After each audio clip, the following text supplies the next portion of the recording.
Hi friends. இன்னைக்கு நம்ம க்ரோஷேவோட பீனிங்ஸ், slip not அப்புறம் பேசிக் ஸ்டிச்சஸ் எல்லாத்தையும் எப்படி பண்ணலான்னு பார்க்கலாம்.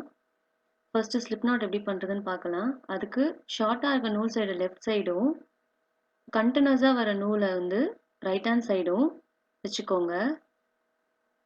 அப்புறம் அதை இப்படி மடிச்சிங்கன்னா உங்களுக்கு ஒரு லூப் ஃபார்ம் ஆகிடும். அந்த கிராஸ் ஆகிற இடத்துல கட்டை விரலால் அமுக்கிக்கோங்க. அதுக்கப்புறம் கண்டினியூஸாக வர நூலை வந்து லூப்குள்ளக்க மேல் பக்கமாக இழுத்து, குட்டியாக இருக்க நூலை வந்து கீழ்ப்பக்கமாக இழுத்தீங்கன்னா உங்களுக்கு நாட் வந்து ஃபார்ம் ஆகிடும். இப்போ வந்து அந்த லூப் ரொம்ப பெருசா இருக்கு இல்லையா? அது வந்து ஹூக்க வந்து நம்ம உள்ள விட்டு, கன்டினியூஸா வருது பாருங்க கீழ நூலு. அத வந்து நம்ம கீழ்ப்பக்கமா இழுத்தோம் அப்டின்னா, நமக்கு ஸ்லிப் நாட் ஃபார்ம் ஆயிடும்.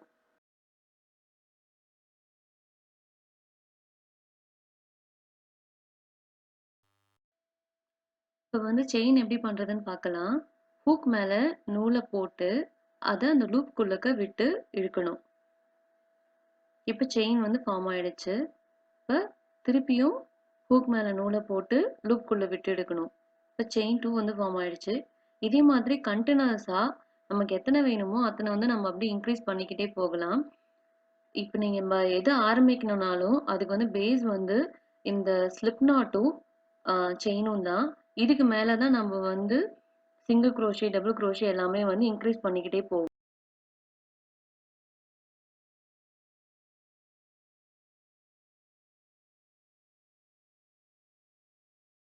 இப்போ நம்ம வந்து single crochet, half double crochet, double crochet எப்படி பண்ணுறதுன்னு பார்க்கலாம்.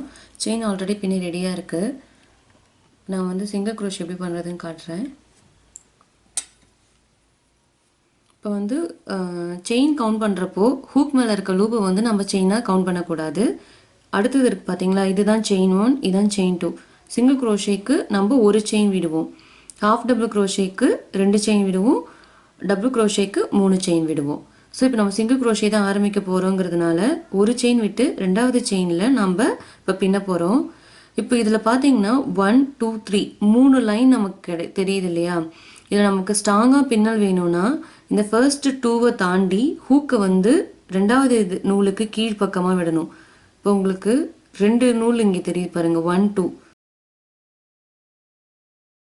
ஹூக் வழியாக நூல் எடுத்தோம்னா லூப் கிடச்சிருச்சு. இந்த 2 லூப்குள்ளேயும் மூணாவதாக திருப்பி நம்ம நூலை வந்து ஹூக் மேலே சுற்றி எடுத்துடணும். சிங்கிள் குரோஷே ரெடி ஆயிடுச்சு. நான் திருப்பி எப்படின்னு காட்டுறேன். இப்போ இந்த 2 லைனுக்கு கீழே ஹூக்கை விட்டு நூலை செயின் வழியாக எடுத்து திருப்பி ஹூக் மேலே நூலை போட்டு இந்த 2 லூப்குள்ளேயும் விட்டு எடுக்கணும். Single crochet.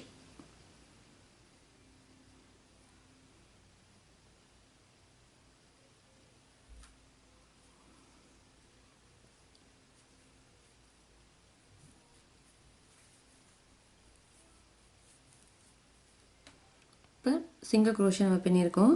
அடுத்தது ஹாஃப் டபுள் குரோஷே.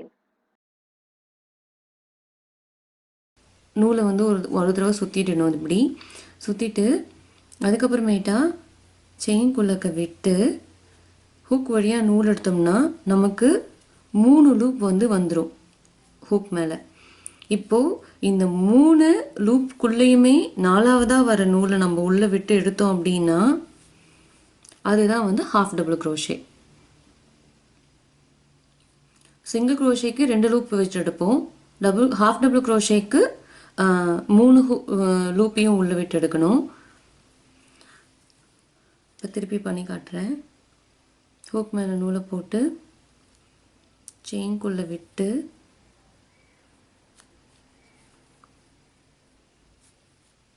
ஹூக் வழியாகவே நூலை எடுத்துகிட்டு இப்போ 3 லூப் வந்துடுச்சு. இப்போ இந்த 3 லூப் மேலேயுமே உள்ளேயுமே ஹூக்கை விட்டு எடுத்தால் ஹாஃப் டபுள் குரோஷே.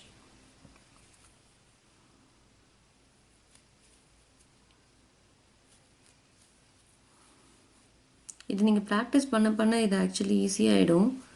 அவ்வளோ ஒன்றும் டஃப்பாலாம் இருக்காது.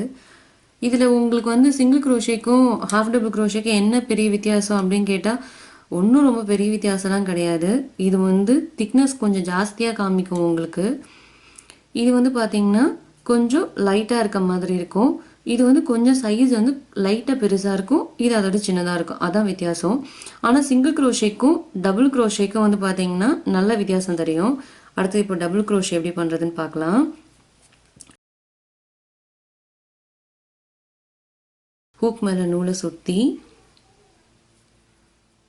செயின் குள்ளக்க விட்டு ஹூக் வழியாக நூல் எடுத்தோம்னா அதே மாதிரி 3 லூப் கிடச்சிடுச்சு. இப்போது ஃபர்ஸ்ட்டு 2 லூப் குள்ளக்க விட்டு நூல் எடுக்கணும். 3வது லூப் ஹூக்லேயே தான் இருக்குது. இப்போ இந்த லூப் வந்து கிடச்சிடுச்சு இல்லையா, இந்த 2 லூப் குள்ளக்கையும் திருப்பி நூலை விட்டு எடுத்தோம்னா இப்போ டபுள் க்ரோஷே ரெடி ஆகிடுச்சு.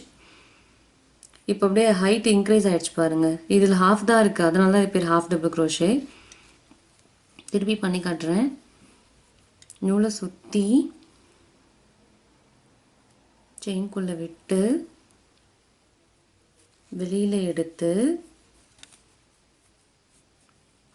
ஃபர்ஸ்ட் 2 லூப்புக்குள்ளுக்கு விட்டு எடுக்கணும், அப்புறம் திருப்பி 2 லூப்புக்குள்ளே விட்டு எடுக்கணும். அப்படியே ஹைட் வித்தியாசம் அடைஞ்சிக்கிட்டே போகுது பாருங்கள். இங்கே ரொம்ப சின்னதாக இருக்குது, அடுத்தது இது ரொம்ப பெருசாக இருக்குது, இது 3ம். அடுத்தது இது அதை விட பெருசாக இருக்குது. நம்ம இப்போ வந்து ஏதாவது சின்னதுலேருந்து பெருசு கொண்டு போகணும் அப்படின்னா லீஃப்லாம் பண்ணுறதுக்கு வந்துட்டு இந்த மாதிரி நம்ம ட்ரை பண்ணலாம். உங்களுக்கு வந்து ஷேப் வந்து அந்த லீஃபோட ஷேப் வந்து அழகாக கீழே வந்து திக்காக வந்து மேலே வந்து ஷார்ப்பாக முடியறதுக்கு வந்துட்டு இந்த மாதிரி நம்ம யூஸ் பண்ணலாம். ஃப்யூச்சரில் நம்ம அதை கண்டிப்பாக எப்படி பண்ணுறதுன்றதை பார்க்கலாம். உங்களுக்கு இதுக்கு மேலே வேறு ஏதாவது டவுட் இருக்குது, பேசிக் ஸ்டிச்சஸ் வந்து இதுதான். இதுக்கு மேலே வேறு ஏதாவது ஸ்பெசிஃபிக்காக ஏதாவது ஸ்டிச்சஸில் வந்து உங்களுக்கு டவுட் இருக்குது அப்படின்னா நீங்கள் வந்து கமெண்ட் செக்ஷனில் போடுங்க. அது கூடிய மட்டும் எவ்வளோ சீக்கிரம் உங்களுக்கு ஆன்சர் பண்ண முடியுமோ நாங்கள் ஆன்சர் பண்ணுறேன். அப்புறம் மேலும் மேலும் க்ரோஷெட்டோட வீடியோஸ் வந்து நாங்கள் அப்லோட் பண்ணிக்கிட்டே இருக்க போகிறோம் எங்கள் சேனலில். அதை தவறாமல் நீங்கள் மிஸ் பண்ணாமல் இருக்கணும் அப்படின்னா எங்கள் சேனலை சப்ஸ்கிரைப் பண்ணுங்கள். இந்த வீடியோ பார்த்த எல்லாருக்கும் ரொம்ப நன்றி. Thank you so much. Please subscribe to our channel.